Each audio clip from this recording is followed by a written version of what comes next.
Perkenalkan, nama saya Dinda Putri Buhari dengan NIM 230030008.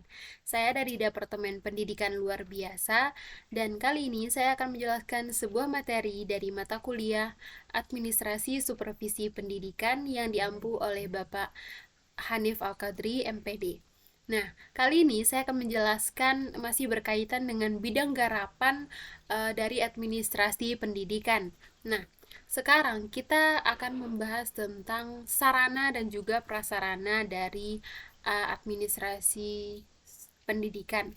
Sebelumnya, kita sudah membahas tentang peserta didik, pendidik dan juga tenaga kependidikan, dan juga membahas apa itu manajemen, apa itu administrasi, apa itu supervisi. Nah, sekarang kita akan menjelaskan tentang uh, bidang garapan lain, yaitu tentang sarana dan juga prasarana dari administrasi pendidikan. Nah, sarana dan prasarana itu bagaimana sih untuk memanajemen prasarana dan juga sarana tersebut? Padahal kan itu benda mati yang sering mungkin dianggap ya tidak perlu diatur atau dikelola gitu. Tapi sebenarnya dalam pendidikan, sarana dan juga prasarana itu sangat penting dalam menunjang terciptanya proses pembelajaran yang efektif dan juga kondusif, dan sangat penting prasarana dan sarana tersebut untuk menunjang tercapainya proses pembelajaran terhadap peserta didik. Nah, sarana itu menurut undang-undang adalah semua peralatan yang secara langsung digunakan dalam menunjang pendidikan, atau benda dan peralatan apapun yang digunakan secara langsung untuk proses pembelajaran berlangsung. Sedangkan prasarana itu adalah fasilitas yang secara tidak langsung digunakan dalam menunjang pendidikan. Misalnya, meskipun tidak secara langsung digunakan, tetapi hal tersebut sangat penting untuk dapat menunjang proses pendidikan dan tercapainya sebuah pembelajaran.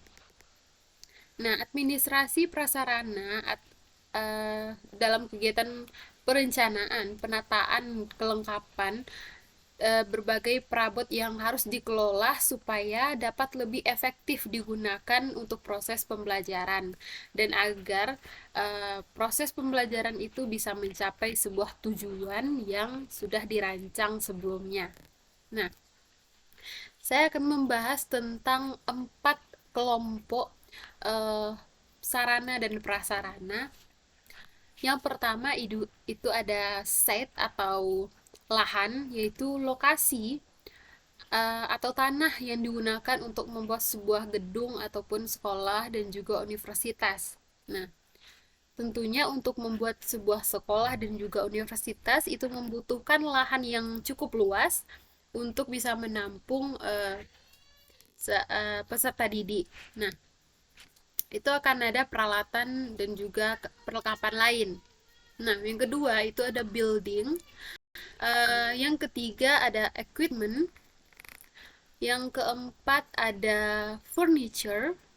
Nah, kita bahas satu-satu. Tadi saya sedikit membahas tentang set atau lahan. Nah, lahan itu sangat penting karena jika tidak ada bangunan, jika tanahnya tidak ada, maka bangunan sekolah itu uh, tidak akan ada gitu.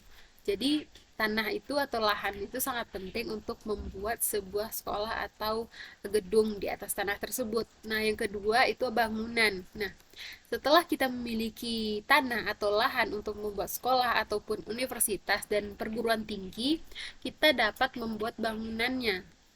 Bangunan yang kokoh seperti sekolah yang bertingkat dan juga gedung-gedung yang ingin kita buat, sekolah yang ingin kita rancang, bisa kita bangun di lahan dan juga tanah yang kita siapkan sebelumnya. Nah, yang ketiga itu perlengkapan. Seperti jika di sekolah itu seperti alat olahraga atau alat-alat yang lain yang sekiranya menunjang untuk sekolah tersebut atau perguruan tinggi tersebut. Nah, yang terakhir itu yang keempat ada perabot. Perabotan seperti sebuah bangunan atau sebuah ruangan itu pasti ada perabotannya seperti lemari, kursi, meja, papan tulis, dan lain sebagainya. Nah, ada prinsip-prinsip dari sarana dan juga prasarana. Yang pertama itu administrasi sarana prasarana itu menggambarkan nilai dan juga harapan serta citra dari masyarakat. Nah, yang kedua itu eh, perencanaan adanya sarana dan juga prasarana yang menjadi keinginan bersama yang sebelumnya kita sudah memiliki rencana. Nah, sebelumnya kita sudah menyusun rencana. Jadi, kita membutuhkan orang yang bisa mengelola sarana dan juga prasarana tersebut.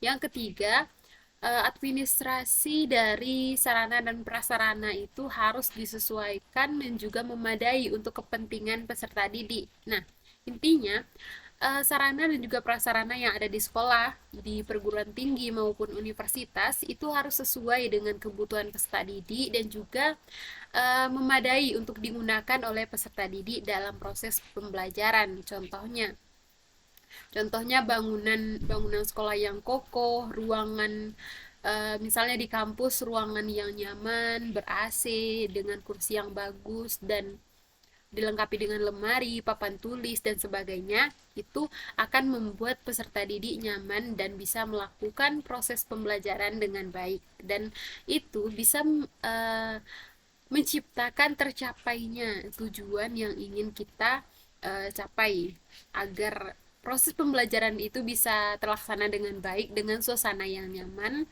dengan ruang dan juga peralatan yang lengkap. Nah, yang keempat itu pendidikan yang bersumber pada peserta didik dan juga pendidik serta tenaga kependidikan. Adanya penanggung jawab untuk hal tersebut, contohnya kepala sekolah. Nah, biasanya di sebuah sekolah itu ada kepala sekolahnya, ada wakil kepala sekolah, dan ada juga wakil yang misalnya wakil kurikulum itu yang mengatur tentang kurikulum.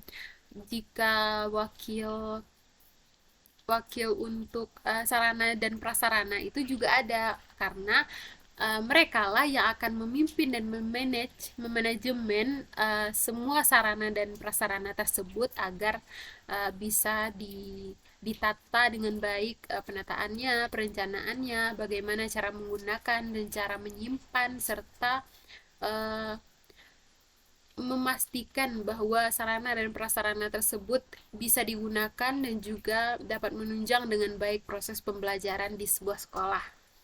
Nah, hal lain yang dapat saya jelaskan dari administrasi sarana dan prasarana ini adalah aktivitas administrasi dari sarana dan juga prasarana.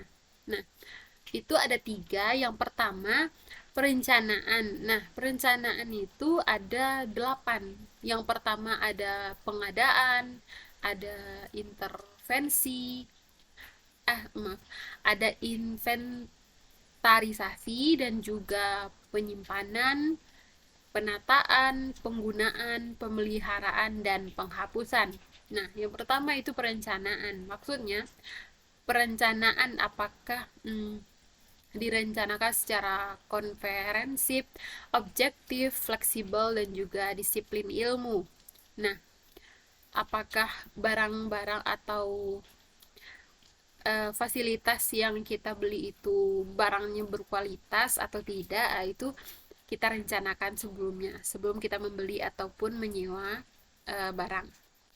Nah, yang kedua tadi ada pengadaan, yaitu kita sebelum pengadaan kita tadi sudah merencanakan. Nah, setelah adanya rencana kita bisa mengadakan barangnya, entah itu barang yang digunakan itu untuk kita beli ataupun disewa. Sebagian sekolah mungkin saja memilih untuk menyewa yang mungkin tidak terlalu lama dipakai, maksudnya eh, barang tersebut diperlukan tetapi hanya dalam beberapa waktu, tetapi tidak terus-menerus. Nah, itu lebih baiknya untuk menyewa. Mungkin beberapa sekolah juga memilih untuk menyewa, dan banyak juga sarana dan prasarana lain yang dibeli. Nah, itu sesuai dengan rencana yang sudah dirancang sebelumnya. Lalu yang ketiga ada pembelian. Nah, sebelum kita membeli barang, dan contohnya kita beli kursi, meja, lemari, itu pasti kita cari-cari dulu, kita bandingkan antara barang satu dengan barang yang lain, apakah ini kualitasnya bagaimana, ini kekurangan dan kelebihannya bagaimana. Itu pasti akan menjadi pertimbangan di setiap produknya. Nah, lalu yang keempat, penyimpanan. Nah, setelah kita rencanakan, kita beli, lalu kita simpan. Nah, itu bisa kita simpan di sekolah. Nah, setelah kita melakukan penyimpanan barang dan sarana ya tadi yang sudah kita beli, kita dapat menata. Misalnya, tadi kita sudah rencana beli kursi atau meja di ruang kelas. Nah, kita tata dengan baik bagaimana susunan kursi dan juga meja tersebut di sebuah ruangan. Lalu, bagaimana penggunaannya? Apakah penggunaan dari sarana yang sudah kita sediakan itu dapat berguna dan juga efektif dalam menunjang proses pembelajaran bagi peserta didik, dan juga membantu para pendidik untuk melakukan proses belajar mengajar di sebuah sekolah dan di dalam kelas. Nah, yang terakhir itu pemeliharaan. Barang yang sudah kita beli itu harus kita jaga. Nah, menjaganya itu dengan memiliki manajemen. Nah, manajemen itu kan proses pengelolaan eh, untuk memimpin sesuatu atau mengelola sesuatu. Jadi jika sarana dan prasarana ini tidak kita jaga, tidak kita pelihara dengan baik, itu pasti akan rusak. Nah, sebelumnya seharusnya saya sedikit lupa untuk menambahkan bahwa eh, tentang inventarisasi. Nah, inventarisasi itu adalah sarana atau prasarana yang kita beli, tetapi itu harus ada dalam catatan eh, kepemilikan negara. Misalnya, kita membeli sebuah mesin cetak misalnya, tetapi itu bukan dari sekolahnya langsung, tapi dari dana yang dicairkan oleh pemerintah, otomatis milik negara. Nah, itu setelah kita beli, kita tentukan harga, kita tahu harganya berapa, ada laporannya, dan itu harus disesuaikan dan ada catatan resmi bahwa barang tersebut adalah milik negara.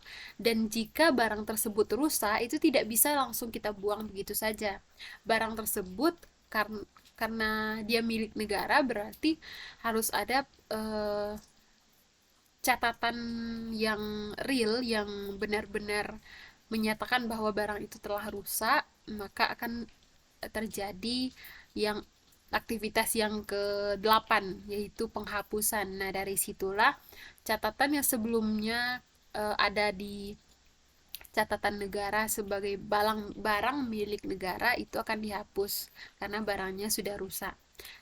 Dan biasanya sekolah itu memiliki beberapa sarana dan prasarana milik negara. Nah, itu tercatat secara resmi berdasarkan undang-undang, dan itu tertulis di buku catatan resmi karena barang tersebut adalah milik negara. Nah, jika barang itu rusak, maka akan dihapuskan, tetapi ada prosedur yang harus kita lalui sebelumnya untuk menyatakan bahwa barang tersebut telah dinyatakan terhapus dari catatan pembelian barang negara tersebut. Nah, baiklah, Mungkin itu saja penjelasan materi yang dapat saya sampaikan. Saya mohon maaf jika kata-kata saya agak berbelit-belit, dan juga maaf juga untuk materi yang mungkin kurang teman-teman pahami. Saya mengucapkan terima kasih dan assalamualaikum warahmatullahi wabarakatuh.